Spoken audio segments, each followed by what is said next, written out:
นี่ก็เป็นสภาพความเสียหายที่เกิดขึ้นที่จังหวัดแพร่เมื่อวานนี้นะคะมีทั้งพายุฝนแล้วก็ลูกเห็บตกลงมาอย่างหนักในหลายอำเภอเลยโดยเฉพาะที่อำเภอวังชิ้นอำเภอสูงเม่นและอำเภอเด่นชัย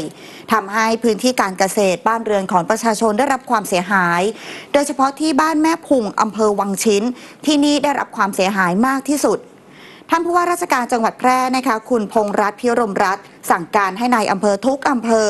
ร่วมกันกับเจ้าหน้าที่สำนักงานป้องกันและบรรเทาสาธารณภัยจังหวัดทหารจากกองพันทหารม้าที่ 12 ค่ายพระยาชัยบูรณ์ลงพื้นที่สำรวจความเสียหายเบื้องต้นแล้วพบว่ามีบ้านเรือนได้รับผลกระทบทั้งหมด 26 หลังค่ะประกอบไปด้วยที่อำเภอวังชิ้น 24 หลังอำเภอสูงเม่นและอำเภอเด่นชัยอำเภอละ 1 หลังรวมถึงพื้นที่การเกษตรเสียหายจำนวนหนึ่งสำหรับความช่วยเหลือค่ะขณะนี้ทางฝ่ายปกครองก็อยู่ระหว่างการรวบรวมข้อมูลแล้วก็เตรียมลงพื้นที่แก้ปัญหานะคะเพื่อบรรเทาความเดือดร้อนของชาวบ้านเมื่อสักครู่นี้เห็นว่าลูกเห็บที่ตกลงมาเนี่ยทำให้ข้างทางกลายเป็นสีขาวหมดเลยตกลงมาเป็นระยะเวลานานพอสมควรเลยค่ะ